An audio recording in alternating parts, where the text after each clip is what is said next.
आज के छत पे चर्चा के इस एपिसोड में मैं अपने सभी एस्पायरिंग कैबिन क्रू दोस्तों से एक बहुत ज़रूरी बात करना चाहता हूँ।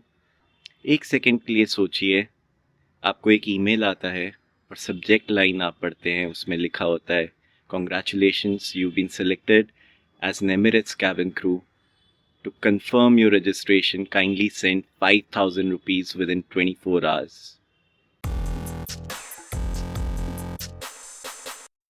दिल में एक एक्साइटमेंट आती है, हाथ कांपने चालू हो जाते हैं और फिर आप पे कर देते हो।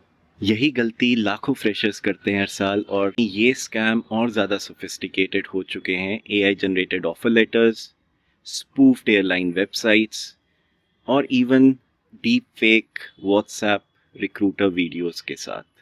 मैं हूं मुनीश और मैंने 15 साल एविएशन में काम किया है और कैबिन क्रू से लेके एचआर तक का सफ़र तय किया है। और मैं आज आपको कुछ इम्पॉर्टेंट चीज़ें बताऊंगा जो आपको कोई प्लेसमेंट एजेंसी नहीं बताएगी। तो ये प्रॉब्लम कितनी बड़ी है? 2026 में एविएशन रिक्रूटमेंट एक बहुत बड़ी ऑर्गेनाइज्ड स्कैम इंडस्ट्री बन चुका है। जनवरी 2026 में ही कोलकाता से एविएशन कनेक्ट नाम के एक गैंग को पकड़ा गया, जो कि एविएशन रिक्रूटमेंट के नाम पे 50,000 रुपये तक हर कैंडिडेट से ऐंठते थे। ऐसा ही एक और एग्जाम्पल है दिल्ली के तिलक नगर का, जहाँ पे नवंबर 2025 में एक और गैंग को पकड़ा गया जो इंडिगो एयरलाइंस के नाम पे एक फेक प्लेसमेंट एजेंसी चला रहे थे।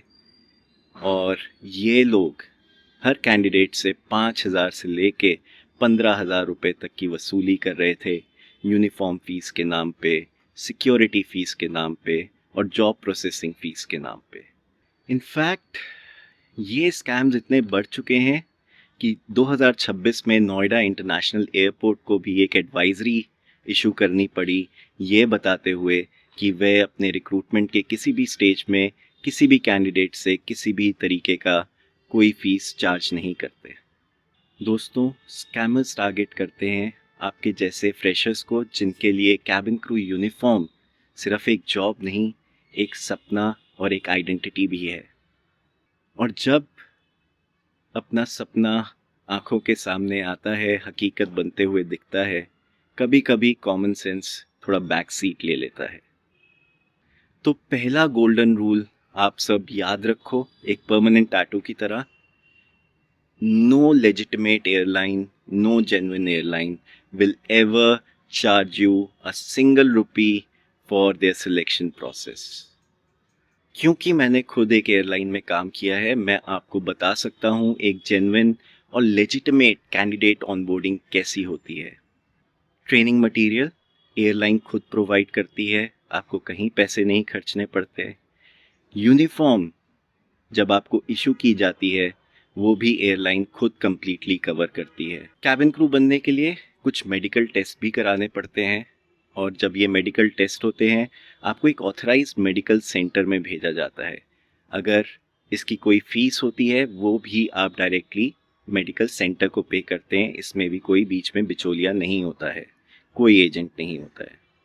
और अगर बात करें सिक्योरिटी क्लियरेंस की, ये भी गवर्नमेंट एजेंसीज देखती हैं, जैसे कि CISF, BCAS, और इसमें भी कोई मिडिल एजेंट कहीं इन्वॉल्व नहीं होता। अगर इसके लिए भी आपसे कोई पैसे मांगे तो आप उस ऑफर से दूर भागे।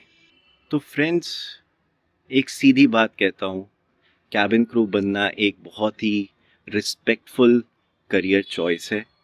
मैंने भी ये यूनिफॉर्म बड़े प्यार से पहनी है, और इसलिए मुझे बहुत गुस्सा आता है जब मैं देखता हूँ कि आपके इस सपने को कोई अपने स्कैम में कन्वर्ट करने की कोशिश करता है।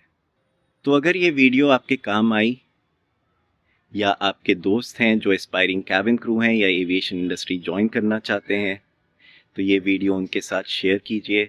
इस अवेयरनेस से ना सिर्फ उनका सपना पर उनके पैसे भी बच सकते हैं।